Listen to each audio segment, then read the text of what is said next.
上一期中说到，海贼王罗辑的生命走到了尽头，在东海的罗格镇被公开处刑，大海贼时代开启。玉田回到和之国，发现这里早已今非昔比，被大蛇和凯多掌控的和之国，人们生活在水深火热之中。最可恶的大蛇居然将毒手伸向了自己的家人，盛怒的玉田去找大蛇拼命。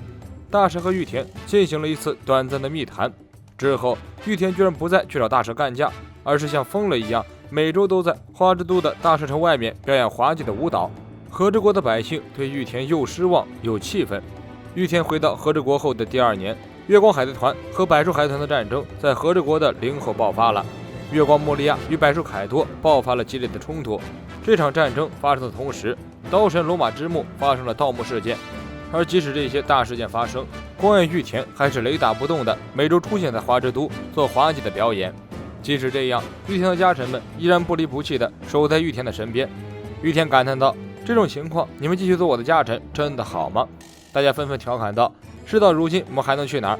玉田大人裸体跳舞的样子，我们早就看过了，也没什么稀奇的了。”玉田哈哈大笑，看来以后还要更精进这个裸舞才行啊！家臣们跟着玉田大笑，只有警卫们和雷藏坐在一边，一脸愁容。因为玉田的怪异行为，光彦家族的名声也跟着扫地，连家人们也成为了被人耻笑的笑柄。然而玉田的家人们都很乐观，天月石夫人和孩子们对这一切看得很淡薄。玉田认真地看着石夫人，问道：“阿石，我们要离婚吗？”石夫人笑道：“你在说什么？我可是会生气的呀。”和之国都要玉田是酒里的傻瓜殿下，肯与他接触的只有家人和家臣们，还有少数的那些和玉田交好的恩人们。这样的日子一直持续了3年，玉田一直没有和家臣们说出真正的隐情，而警卫们等人认为玉田大人这样做一定是有什么道理，他们忠心地等在玉田的左右，见证真相到来的那一天。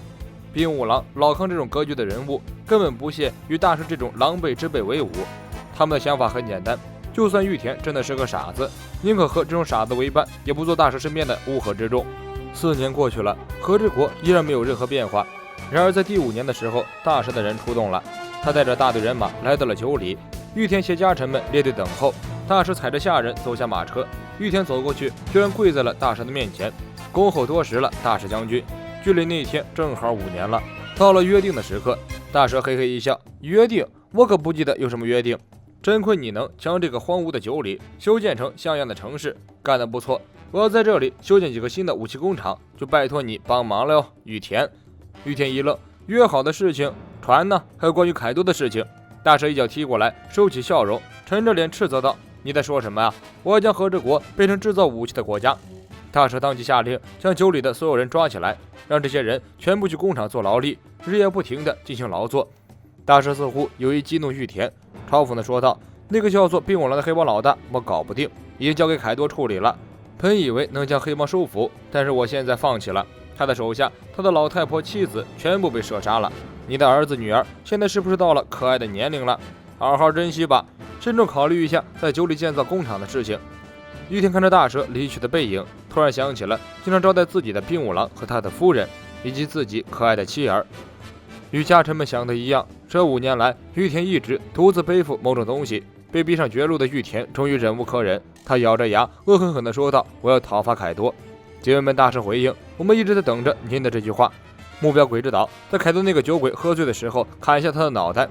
在那个被夕阳映得通红的傍晚，玉田和他的9个家臣穿戴整齐，挂上佩刀，目标直指鬼之岛。后人惊讶玉田家臣们刚烈的忠诚之心，将他们称为赤鞘九侠。玉田和家臣们来到了和之国兔井，却发现雾气蒙蒙的岛上漫山遍野的都是凯多的部下，而在这群人中间，一条青蓝色的巨龙伸出利爪，一声咆哮，地动山摇。玉田将外套一脱，严肃道：“我可没想到还有这么多小兵阻拦，你怎么知道我要来？”凯多笑道：“也许是你们城中有间谍吧，我可不想让我的新城堡变成战场，只能出来迎接你了。”玉田看着凯多，问出了让人气得想要砸键盘的蠢话：“5年前与你们的约定全都是假的吧？这不是废话吗？就连路飞这种痴呆都知道，不能轻易的相信敌人。如果看谁不顺眼，直接冲拳一顿机枪乱打就完事儿了，有仇当场解决，还能等得了5年？”凯多说的话更让人气愤，气得想把玉田揪出来乱棍揍死。按照凯多的说法，5年前如果玉田意图夺回政权，完全是有这个可能和实力的。因为当时大蛇凯多的地位很不稳定，部下也很少，势力没有扩张到全国，局势对他们很不利。按照玉田的实力和号召力，如果回国后和兵五郎等一干武士、黑帮联手，直接就能号召全国的武士、侠客一起来对抗凯多和大蛇。打死这两个虫子可以说把握十足。凯多知道形势不利，于是来了个权宜之计，给玉田许下空头支票，让玉田相信大蛇不会伤害任何国民，只要玉田肯跳5年的裸体舞蹈。5年，玉田被白白戏耍了5年。他用这5年的时间研究怎么把裸体舞蹈跳得更完美，而凯多和大蛇利用这5年招兵买马，壮大势力，消灭异己。终于到了今天这样的局面，玉田在别人的口中是裸体舞跳得越来越好的傻瓜大名，凯多和大蛇则是和之国根深蒂固、很难撼动的黑恶势力。凯多说道：“如果你和传闻中一样是一个不怕任何牺牲的疯子，那对我们来说一定是一场苦战。但是你却信了大蛇的话，选择了和平解决的方式。纽盖特和罗杰都是这样的人，虽然很强，但总有一份天真。你也是同类，白白当了5年的傻瓜，你就没有任何光月家族的威严了。”玉田勃然大怒，拔出双刀，带着赤鞘九侠冲向凯多。凯多一声怒吼，成百上千的部下们扑向了玉田等人。人群中一顿刀光剑影，玉田等人势不可挡。不过对方人数上占有压倒性的优势，玉田的战败只不过是时间的问题。玉田就在准备赴死的时候，突然智商再现了。他知道自己一定会输，于是提前给老康写了信，将自己的妻儿托付给老康照顾。老康带着家臣和武士们来到玉田的府上，他拿着信对石夫人说道：“你应该做好觉悟，如果玉田战败了，战败之时就是国破之时。”玉田与凯多开战，光月家族的护卫忍者军成员小忍前来助阵。当年的小忍还是一个肤白貌美、大白腿的美女，可惜的是，除了她之外，其他的忍者都和锥子头一起倒戈到了大蛇一方。雷藏劝道：“我们这条路可是充满崎岖啊！”小忍坚定地说：“我已经做好觉悟了，我一直梦想为玉田大人效力，就算是这种时刻，我也是光月家的忍者。”在玉田以及强大的家臣们的合力拼杀下，凯多军第一番队很快就被灭了。奎因气得大骂：“区区11个人有那么难对付吗？我们这边可是有1000人。”凯多没了耐心，对准玉田等人的方向一招热息喷了过去，山林中瞬间燃起大火。然而这根本奈何不住玉田。玉田提着双刀冲出火海，势如破竹的气势让晋和奎因一愣，凯多却根本不把他放在眼里。你以为区区11个人就能打败我的军团吗？你在想屁吃！这不是电影，醒醒吧！玉田提着双刀冲向凯多的方向，奎因一声令下，无数的凯多军团的傀儡黑压压的扑了上来。赤鞘九侠紧跟玉田后面帮他清理杂兵。玉田看准时机，一个凌波微步跳出人群，冲着巨龙凯多飞去。我想砍断的只有你的脑袋，凯多，你仿佛在故意逗我笑。玉田将2把武士刀架在胸前，一招桃园白龙击出，凯多直接用龙角迎接，龙爪随后抓过来，玉田一顿操作，砍不了龙爪，砍龙牙，专门往凯多坚硬的部位砍。凯多用龙须抓住玉田，一甩都将他丢了出去。玉田被摔倒在一片火海中，起身开启武装色霸气，继续干。我绝不能让你在和之国为所欲为。玉田2刀流，桃园十拳。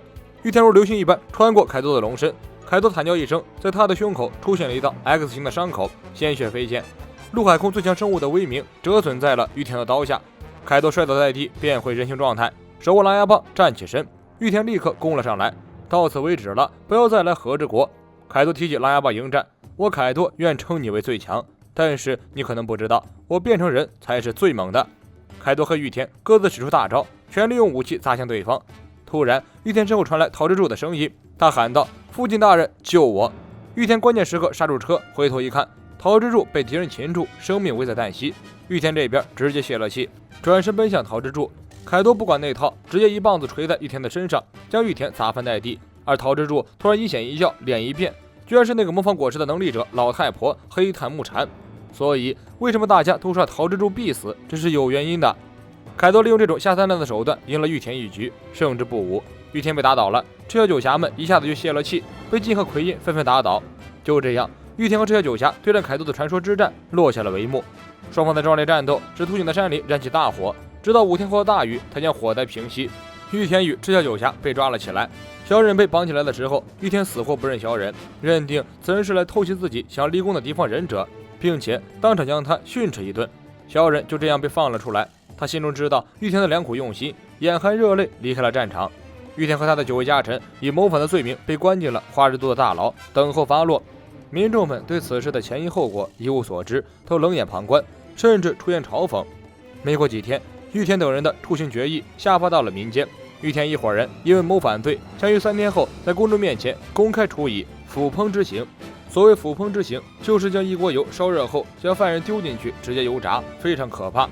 3天后的玉田城内，天月石非常淡定地带着桃之助和日和用餐。下人试过毒后，桃之助抓着自己的衣服问道：“为什么在下的性命会被盯上？”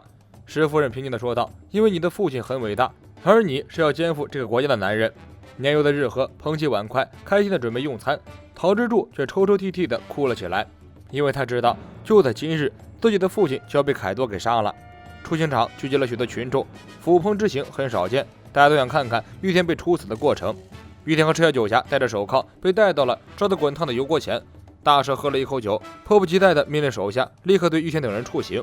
玉田等人淡定赴死，但就在临近油锅的时候，玉田突然停下脚，转过身看见凯多和大蛇：“我有个要求，给我一个活下去的机会。”后面的刽子手上来推玉田，结果脚下一滑，自己跳进了滚烫的油锅里，瞬间被炸成人干。